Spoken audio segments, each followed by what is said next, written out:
Assalamualaikum warahmatullahi wabarakatuh. Kembali lagi di pertemuan kedua, yaitu pembahasan tentang Khalifah Daulah Abbasiyah.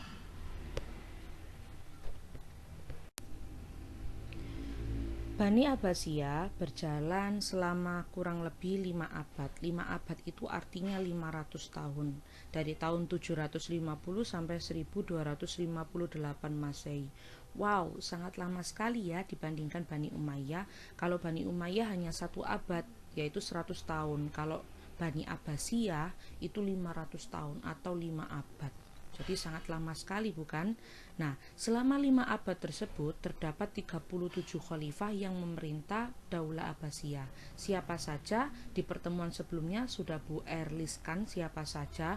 Namun kali ini yang akan kita bahas hanya khalifah yang mampu memberikan kontribusi yang luar biasa kepada Bani Abbasiyah sehingga Bani Abbasiyah mencapai pada puncak kejayaannya. Siapa saja? Selanjutnya, pertama ada Abu Abbas As-Saffah. Siapakah dia? Dia adalah khalifah pertama atau pendiri dari Bani Abbasiyah. Ia berkuasa selama 4 tahun 9 bulan. Paling singkat ya masanya Abu Abbas As-Saffah ini. Nah, ia berhasil menjadikan Ambar sebagai ibu kota negara. Saat itu kontribusi yang ia berikan masih belum seberapa banyak karena ia hanya bisa fokus untuk menguatkan pilar-pilar negara yang kala itu masih belum stabil disebabkan oleh adanya pertempuran di kawasan Turki dan Asia Tenggara yang terus bergolak. Artinya apa? Masih terdapat pemberontakan di sana. Jadi masih belum bisa stabil untuk mendirikan negara yang benar-benar adil, makmur dan damai. Nah, berbeda ketika masanya Abu Ja'far Al-Mansur. Dia adalah khalifah kedua. Jadi masanya sudah mulai agak stabil bukan stabil sepenuhnya, masih agak stabil. Nah, sehingga beliau memutuskan untuk ingin mengubah ibu kota negaranya ke Baghdad. Ia berkuasa selama 21 tahun ya. Nah, kontribusi yang ia berikan, ia mampu menciptakan kerjasama yang baik antar pejabat pemerintahan dengan membuat lembaga eksekutif dan yudikatif. Tidak hanya itu, dia juga mampu membuat tradisi baru dengan mengangkat seorang wazir. Apa itu wazir? Perdana Menteri. Nah, saat itu Perdana Menteri yang pertama namanya Khalid bin Barmak dari Persia sebagai koordinator kementerian. Nah, Perdana Menteri tadi ya kan wazir. Yang ketiga, dia juga berhasil membenahi angkatan bersenjata dan peningkatan jawatan pos. Kenapa kok membenahi angkatan bersenjata? Tadi sudah saya sampaikan bahwa pada masa ini masih belum seberapa stabil. Tapi dibandingkan dengan masa Abu Abbas As-Saffah yang lebih ruwet ya, pada masa Abu Ja'far Al-Mansur ini sudah agak stabil. Tapi perlu untuk adanya peningkatan pembenahan dalam hal angkatan bersenjata. Nah, yang kedua ini meningkatkan jawatan pos. Ini melanjutkan dari program yang dilakukan oleh masa Bani Umayyah. Jadi seperti itu. Selanjutnya ada seorang tokoh yang sangat fenomenal yaitu Harun Ar-Rasyid. Namanya sangat familiar di tengah kita ya. Termasuk juga tidak hanya namanya, ternyata dia kontribusinya juga luar biasa. Beliau ini merupakan khalifah kelima dari Daulah Abbasiyah. Meskipun di sini urutannya ketiga, tapi beliau ini khalifah yang kelima. Nah, yang ketiga dan keempat siapa? Ada Al-Mahdi sama Abu Musa. Nah, puncaknya Daulah Abbasiyah ya di masanya Harun Ar-Rasyid ini. Ia berkuasa selama 17 tahun dan masih berusaha ingin membangun Baghdad lebih baik lagi. Jadi ibu kotanya masih tetap di situ. Kebijakan-kebijakan Harun Ar-Rasyid yang menjadikan peradaban Islam memuncak diantaranya yang pertama mewujudkan keamanan, kedamaian serta kesejahteraan rakyat. Jadi dia mengoptimalkan anggaran negara itu untuk kesejahteraan rakyat. Jadi membangun rumah sakit, membangun tempat pendidikan ya, sekolah madrasah itu, terus kemudian membangun lembaga penelitian dan lain sebagainya.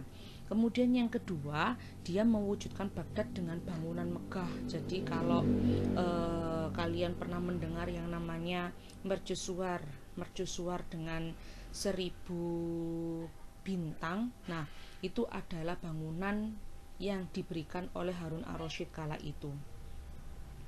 Kemudian yang ketiga, membangun sarana pendidikan, kesehatan, dan perdagangan. Ya, perlu kita ketahui bahwa pada masa Harun ar-Rasyid ini mampu melahirkan 800 orang dokter, termasuk salah satunya dokter yang sangat fenomenal hingga terkenal di daerah barat, yaitu Ibnu Rushd dan Afirosh. Ibnu Rus dan Ibnu Sina. Ibnu Rus di barat dikenal dengan Averroes, kalau Ibnu Sina terkenal di barat dengan namanya Avicenna. Jadi dulu orang barat itu malah belajar ke kita sebagai orang Islam, berbanding terbalik dengan sekarang. Kita kan sekarang belajarnya ke orang barat, tapi dulu pada masa Bani Abbasiyah malah orang barat yang belajar ke kita. Nah, ini kenapa tanda tanya, kok bisa berubah seperti ini? Nah, ini yang harus kalian pecahkan. Nanti prosesnya di kelas 3 insya Allah akan kalian pelajari itu. Yang keempat, pada masa Harun ar-Rasyid ini berhasil mendirikan yang namanya Baitul Hikmah. Apa itu Baitul Hikmah? Yaitu lembaga penerjemah yang berfungsi sebagai perguruan tinggi, perpus juga, dan laboratorium penelitian. Yang terakhir, dia membangun majelis muzakaroh, yaitu lembaga pengkajian masalah keagamaan yang diselenggarakan di masjid, rumah, dan istana. Diingat-ingat ya, kalau Harun ar-Rasyid majelisnya namanya al-muzakaroh, muzah dari kata muzakaroh. Tuh. Soalnya nanti di tokoh selanjutnya itu juga ada majelis lagi yang hampir sama. Jadi penekanannya di sini biar mudah untuk membandingkan. Kalau Harun ar-Rasyid itu majelis muzakaroh gitu ya.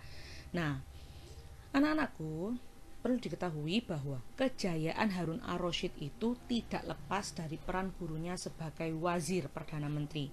Siapakah dia? Ada Yahya bin Khalid al-Barmaki dari Persia.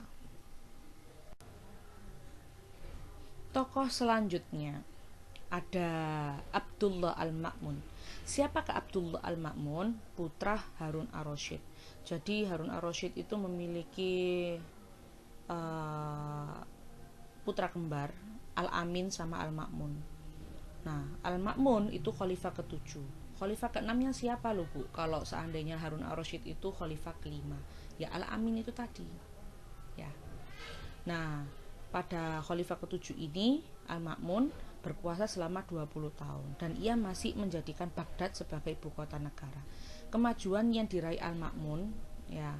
Kenapa kok Al-Ma'mun lebih dikatakan memberikan kontribusi dibandingkan Al-Amin kakaknya? Karena Al-Amin hanya melanjutkan jejak Harun ar-Rasyid. Jadi dia tidak memberikan inovasi, tidak memberikan program baru untuk negara. Dia hanya melanjutkan dari program-programnya Harun ar-Rasyid. Berbeda dengan Al-Ma'mun. Al-Ma'mun ini sangat cerdas sehingga dia membangun majelis munazaroh. Nah, ini tadi bedanya. Kalau Harun ar-Rasyid muzakaroh, kalau Al-Ma'mun munazaroh, lembaga perkumpulan untuk membahas berbagai ilmu pengetahuan. Nah, ilmu-ilmu barat mulai muncul di sini nanti. Kemudian yang kedua, mengadakan penertiban administrasi negara. Yang ketiga, membentuk korps ulama. Yang keempat, membentuk badan negara. Dan yang terakhir, membuat penerjemahan buku-buku berbahasa asing. Nah, dari sini artinya bahwa kayak buku-buku Yunani itu sudah mulai masuk. Buku-buku tidak hanya Arab ya, buku-buku Yunani, Persia itu sudah mulai masuk untuk diterjemahkan oleh orang-orang Islam saat itu untuk dipelajari. Jadi hanya 4 tokoh ini yang memberikan kontribusi pada perkembangan dari Daulah Abbasiyah. Nah, bagaimana Bu selama 5 abad itu? Sedangkan ini kan mungkin masih terhitung 100 tahun ya. Nah, yang 400 tahunnya itu bagaimana? Apakah tetap mengalami kemajuan atau malah mengalami kemunduran atau bagaimana? Nah, pertanyaan ini akan dijawab di slide pertemuan selanjutnya tentang periode-periode masa pemerintahan Bani Abbasiyah. Ikuti langsung, ikuti terus ya. Terima kasih. Sekali lagi saya sampaikan terima kasih atas perhatiannya. Semoga bermanfaat. Sampai ketemu di pertemuan selanjutnya. Assalamualaikum warahmatullahi wabarakatuh.